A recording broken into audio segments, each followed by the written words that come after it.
Tous les 2 ans, la crème de la crème en matière de danse se retrouve à Lyon pour la fameuse Biennale de la danse.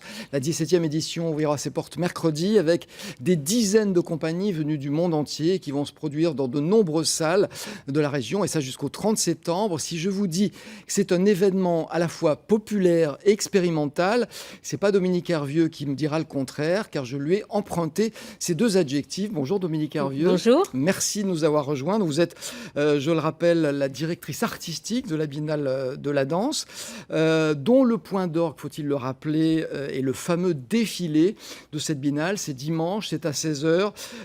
Personne ne l'ignore aujourd'hui pour des raisons évidentes de sécurité. Le défilé ne se déroulera pas dans la rue, mais au stade de Gerland.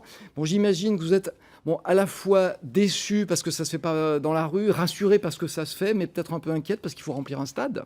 Et c'est Oui. pas comme la rue. Alors un peu détroit, mais avant tout rassuré. C'était la bonne solution. On a tous été convaincus par cette solution-là. La moitié du stade déjà est remplie par les réservations, puisqu'il faut réserver pour avoir sa place. Ça reste gratuit, bien sûr. Et oui, c'est une démarche volontaire, avec descendre dans la rue. Voilà, c'est plus, ça se fait plus facilement. C'est plus simple. Bien sûr, c'est ça plus peut simple. s'improviser. Voilà. Mais là, on a le spectacle en entier qui sera préservé. Il y a un char de l'ONL, il y a des musiciens catalans qui joueront de la rumba. Bien sûr, le défilé, c'est le centre de tout. Et puis, on dansera la rumba quand même à la fin. Et un très beau spectacle de Johan Bourgeois. Alors ça, ce sont les répétitions, mais le défilé, on en reparlera vendredi dans Auvergne-Rhône-Alpes matin, puisque c'en est le moment fort. Alors, le moment fort d'un événement qui débute, je l'ai dit, dans 2 jours, mercredi. Vous dites vous-même qu'il est populaire et expérimental. Ça paraît un peu paradoxal d'associer ces 2 mots. Oui, mais c'est ces mariages-là aujourd'hui qui fonctionnent aussi pour élargir, pour accueillir tout le monde. Ce qui est important, c'est que toutes les sensibilités puissent participer à cette grande fête de la danse. Surtout qu'aujourd'hui, il n'y a plus une ligne de créateurs qui seraient ensemble comme ça sur un seul point de vue. Ce qui est important aujourd'hui, c'est la variété des esthétiques. C'est un art qui est éclaté, mais comme beaucoup d'art d'ailleurs. De plus en plus. Et donc, il y a les ludiques, il y a la belle danse néoclassique, il y a les choses extrêmement pointues et aussi, bien sûr, très, très nécessaires. Donc, la création aujourd'hui, elle se déploie avec toutes les sensibilités qui conviennent aussi à tous les publics. Donc, pourquoi se priver ? Alors, vous me direz si dans le populaire, on peut classer Israël Galvan et son spectacle Flaccoman, qui se moque du flamenco un petit peu. Il se produira mercredi, jeudi, vendredi. C'est à la Maison de la Danse, c'est à Lyon, et on voit un extrait tout de suite.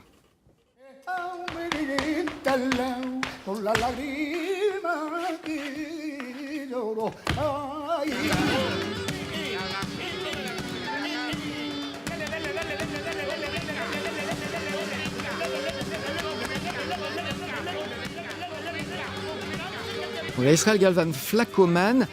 C'est vrai que on peut dire que c'est à la fois populaire, le flamenco, et ça a quelque chose de pointu aussi. Oui, parce qu'il y a une modernisation, on pourrait dire, de cette tradition qui est très forte en Espagne.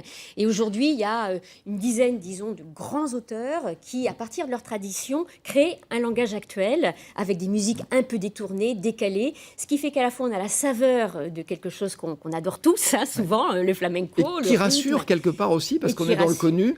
Bien sûr. Et en même temps, on peut être surpris. Et en même temps, on est surpris. Donc, c'est des vraies démarches d'invention, d'inventeurs, de gens d'aujourd'hui qui s'appuient sur des traditions magnifiques. Alors, c'est vrai que vous le disiez, la danse, c'est un art vivant.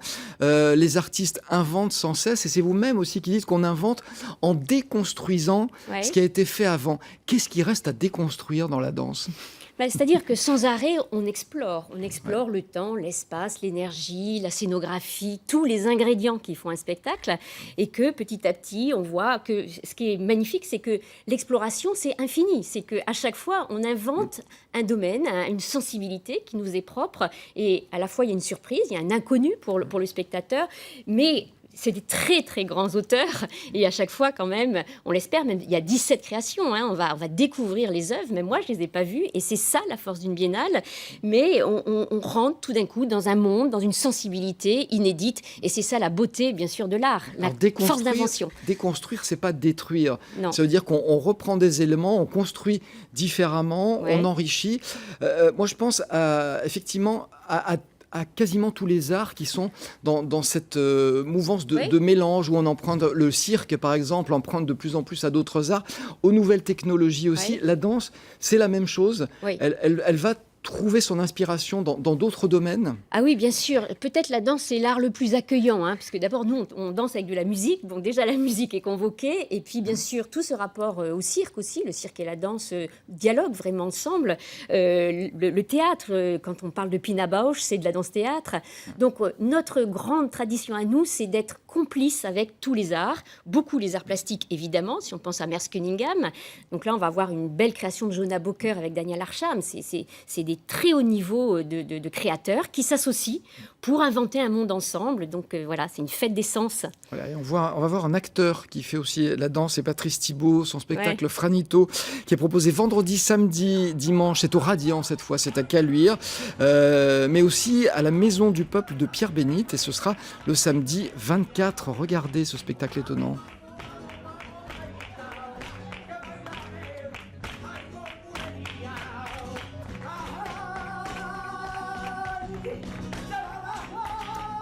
Donc danse, jeu, comédie, c'est vrai que là aussi on retrouve un mélange qui enrichit la danse. Bien sûr, et puis ce qui est drôle aujourd'hui, c'est de voir comment on est en rapport avec le monde dans lequel on vit. Et là, c'est du flamenco burlesque qui se moque un peu de lui. Et Patrice Thibault, c'était un des chiens, hein, et donc c'est un génie du mime. Et pour moi, le mime, c'est de la danse. Donc c'est vrai qu'on joue avec toutes ces frontières-là à partir du moment où le corps est en mouvement. Tout est accueilli à la Biennale de la danse. Et ce moment de Franito, c'est vraiment un moment d'humour. Et ça fait plaisir aussi. On dit bien, tout est accueilli, il y a des choses très différentes. Regardez, des artistes qui font avec talent du neuf, avec du vieux. C'est Thierry Malandin qui revisite La Belle et la Bête avec de la danse classique et une mise en scène qui est un petit peu moins.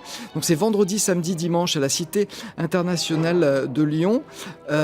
C'est vrai que dans la forme, enfin dans le côté classique de la danse, il n'y a rien de neuf, mais il arrive à renouveler l'art. Oui, Thierry Malandin, on pourrait dire son registre, c'est le néoclassique. Ouais. Donc le langage, on le connaît, il vient vraiment du classique.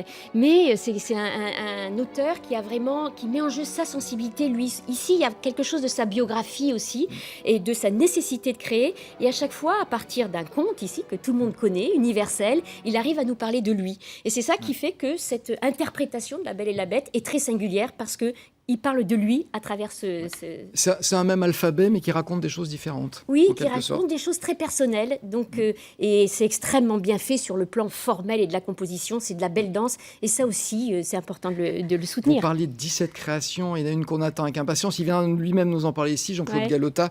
Il vous réserve la première mondiale de son nouveau spectacle qui s'appelle Volver, qui se lance donc dans la comédie musicale avec Olivia Ruiz. Et je crois que ça raconte d'ailleurs la vie d'Olivia Ruiz. Exactement, c'est la vie d'Olivia. Moi, j'ai eu la chance de voir des répétitions déjà. Et on est vraiment dans la comédie musicale. Ils réussissent ensemble à trouver cette sensibilité, la French touch de la comédie musicale.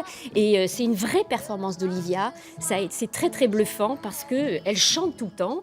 Dans une comédie, elle parle d'elle, de sa vie.